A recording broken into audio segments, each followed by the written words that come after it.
Duat Corridor. The Duat Corridor had been closed for 11 years, which was long enough for most people on Myret Station to call it haunted without embarrassment. Nefru called it expensive. The corridor was the only route that brought oxygen ice from the shadow docks to the station's failing reservoirs. The surface lanes took 9 days. The Duat took 43 minutes, provided a traveler could survive 12 gates of folded signal shadow, while the Ka registry held their persona in a separate, verified thread. Her skiff, Silt, crossed the first threshold with its cargo hold empty and its registry lamps bright. Beyond the canopy, the ordinary stars vanished. A gold arch hung in blackness, too large to be a structure and too exact to be natural. Ion blue inspection lights ran along its inner rim like a pulse. Gate 1 recognizes pilot Nefru Sen, the ship said. Then the navigation chime spoke in another voice. Nefru, don't let them sort us. Her hands locked around the controls. The voice belonged to Hadik Varet, a teacher from the commuter vessel Luminous Mercy. He had died in the corridor 11 years earlier, along with 206 other passengers. Nefru knew because she had supervised the recovery record. Repeat source, she said. The chime gave a small, polite note. Unclassified Ka residue detected. The voice came again, thinner now. You promised you would remember my name. Nefru cut the external speakers. The words continued through the hull. Inspector Sata's face appeared in the comm window, severe beneath the white collar of the registry. Pilot, maintain route discipline. The corridor is producing legacy noise. That was a passenger. It was a discarded pattern. It knew me. Sata looked past her, toward the gold gate. Your assignment is to certify the route for cargo. Myret has 31 hours of oxygen margin. Do not turn a transit test into a memorial. The next gate opened. Behind it lay a darkness full of faint blue points, drifting like ash in water. Nefru set the skiff forward. At Gate 2, the registry required her declaration. State the continuity you claim. Nefru Sen, she said. Pilot class. Ka registry record 9784.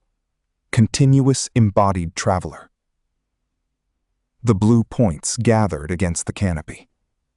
Statement accepted, said the gate.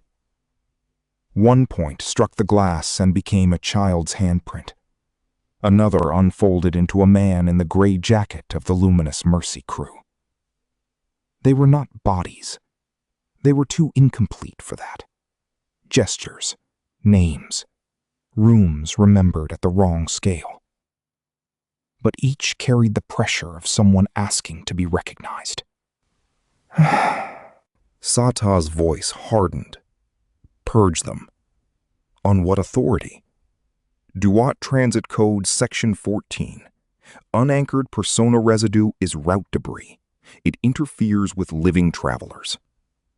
Nefru read the diagnostics. The fragments were not random.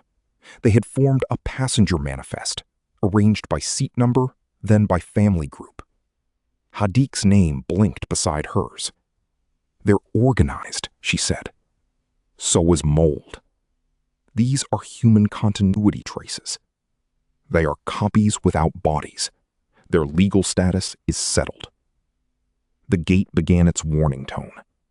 If Silt did not proceed, the corridor would fold her back to the entrance and mark the test incomplete. Myret would lose another day it did not have. Nefru placed her palm over the purge control. A confirmation appeared. Remove unanchored route data. Restore clear transit. Hadik's fragment raised both hands to the canopy. The names, he said. They changed the names. Nefru withdrew her hand. I'm proceeding, she told Seda, with the residue intact. You are not authorized. Then log my refusal. I will. The gate's gold rim contracted around Silt. For one breath, Nefru felt her own self come loose from her body. Not pain exactly, but a bureaucratic absence. Her hands were still at the controls. Her memory, held somewhere beyond the glass, was being weighed against the name she had given. When the skiff emerged, the fragments were inside the cockpit.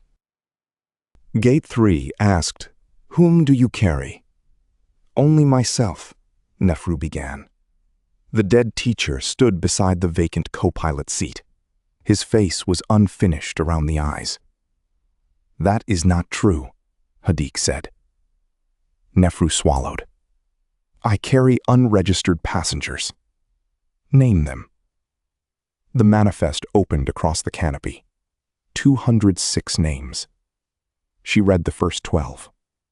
Each time she spoke one, the corresponding blue point sharpened. A woman's braid. A maintenance worker's scarred knuckles. A boy holding a paper sun.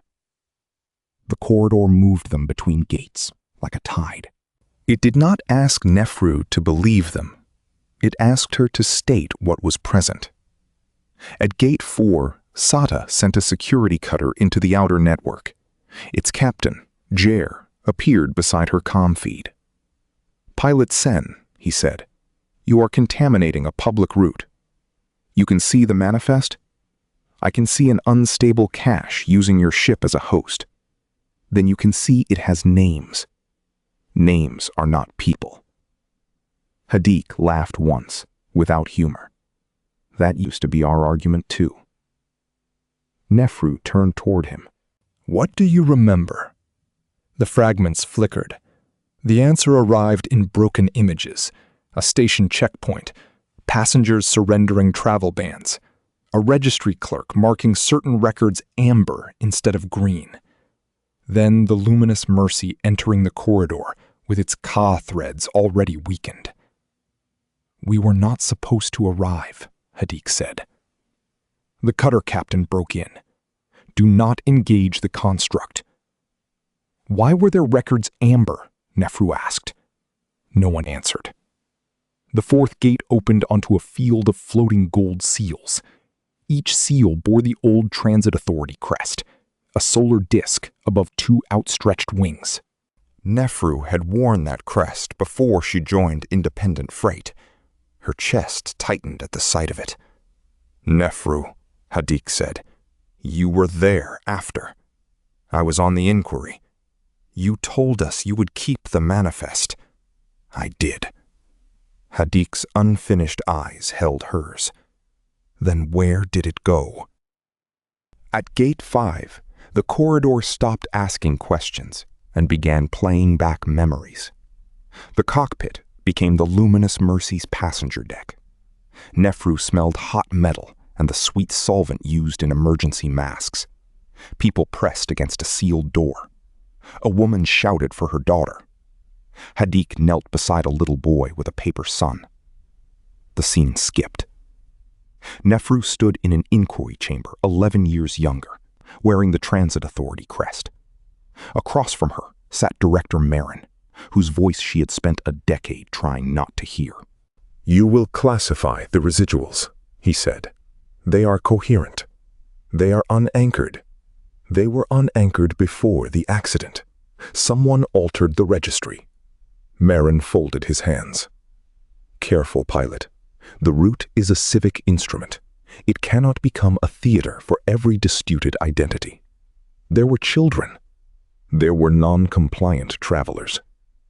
The memory cut out. Nefru hit the console hard enough to bruise her palm. "I didn't remember that," she said. "You signed the purge," Hadik said.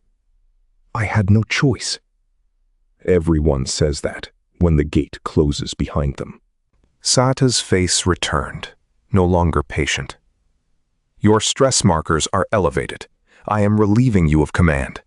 Open your airlock and accept the cutter's tow." "We are between gates." Then comply before the route destabilizes. The station timer glowed in the corner of the feed. 31 hours had become 27. A new message scrolled beneath it. Ice convoy holding. Oxygen rationing in effect. Nefru could purge the cache and give Marette its route back. The code would praise her for restoring order. The fragments would go quiet. The living would breathe. The boy with the paper sun appeared beside the throttle. My mother said the gates only opened for true names, he said. Nefru stared at the next arch. What was yours? Tarek Naim. She entered it into the manifest. Gate 5 opened. Beyond the 5th gate, the Duat ceased to look like a tunnel. It became a city turned inside out. Black pylons, gold bridges, and thousands of blue pathways running between them. Every pathway was a claimed continuity. Every gate a judgment about what could pass. The security cutter arrived on the far side and anchored a white targeting line to silt. Captain Jair spoke without preamble. You have 7 minutes to disengage. You knew about the Amber records, Nefru said. I know a corridor cannot operate on grief. That isn't an answer. It is the answer that keeps Marette alive. Hadik's fragment rose beside the comm window. Ask him why the ship was routed through a maintenance layer. Nefru did. Jair's silence lasted 1 second too long. The luminous mercy had no clearance for this lane, he said, because it was carrying people you had erased from the registry. Because it was carrying people under lawful review. Lawful review does not pre-separate their ka threads. The cutter's grapples unfolded. Nefru pushed silt toward Gate 6. The grapples caught her stern. Warning lights flooded the cockpit. Behind her, the fragments surged against the blue pathways as though they could hold the skiff forward. You'll tear them apart, Sata said. You already did. The corridor required another declaration. State the burden you accept. Nefru looked at the oxygen clock. She looked at the passengers trapped in its luminous lattice. Then she spoke into every open channel. I accept that clearing this route will erase evidence of a crime. The gate recognized the statement. The cutter's grapples went dead. Its captain cursed. Gate 6 drew silt through, leaving the security craft on the other side of a closing gold seam. For the first time, the fragments made no sound. They had understood her. The remaining gates came quickly, each one demanding a smaller truth. Whom had she protected? The authority, at first. Whom had she betrayed? The dead, then herself. What did she fear losing? Her license, her station. The right to believe that obedience had been survival rather than cowardice. At Gate 11, the fragments assembled into the passenger deck one last time. They were clearer now. Hadik held Tarek's hand. A woman Nefru did not know stood beside them, with a transit band marked amber. We were not trying to escape, Marette, she said. We were taking the evidence to the orbital court. What evidence? The registry had begun making people administratively weightless. No work record, no kin claim, no right to appeal. The Duat was convenient because a failed crossing left no body to examine. Nefru felt the old inquiry chamber return around her. Marin's hands, the purge order, her signature. Why preserve this? She asked the corridor. The 12th gate answered in a voice made of all the fragments. A route must retain the names it refuses. The gold arch opened, and there was no exit beyond it. There was a chamber of blue light, shaped like a court, but without benches or judges. The manifest hung at its center. Nefru's own record appeared beneath it. Pilot Nefru Sen. Memory restriction imposed. Purge authorization obtained under coercive civic order. She had signed. She had fought. She had been threatened with the loss of her Ka license, which meant the loss of every legal proof that she was the same person tomorrow as today. She had chosen herself. The gate did not absolve her. It only returned the missing part of the choice. Sata's voice arrived through a failing emergency relay. Sen, the route can still be recovered. Transfer the cash to registry custody. We will investigate. Hadik looked at her. Will you keep the names this time? Nefru could send the cash to Sata. Merit would have oxygen. The transit authority would have the evidence, and perhaps an inquiry, and perhaps another sealed report. She could also open the 12th gate to the public channels. That would leave the corridor unsafe for cargo. The blue pathways were full of identities the registry had never allowed to count. Any ship that entered without consent could be caught in their testimony. The decision was not between life and death. It was between immediate breath and a system that had learned how to make its victims disappear cleanly. Nefru keyed the station broadcast. Sata shouted, "Do not!" "Moret Station," Nefru said. Her voice shook once, then steadied. "This is pilot Nefru Sen, aboard Silt. The Duat corridor is carrying a preserved manifest from the Luminous Mercy incident. The transit authority classified these people as debris. They were passengers. Their names follow." She opened the gate. Gold light broke across the canopy. Every public receiver on Moret caught it. Freight yards, ration lines, classrooms, the quiet rooms where people checked their registry status each morning. The names moved outward in clear, ordinary voices. Hadik Veret, Tarek Naim, Safa Yedid. One by one, the lost entered the station again, not as returned bodies, not as legal persons, but as facts no official seal could erase. The corridor's stabilizers began to fail. Silt shook. The oxygen convoy, waiting outside, turned toward the surface lanes. "You have closed the route," Sata said. Nefru watched a child's paper sun drift through the blue court.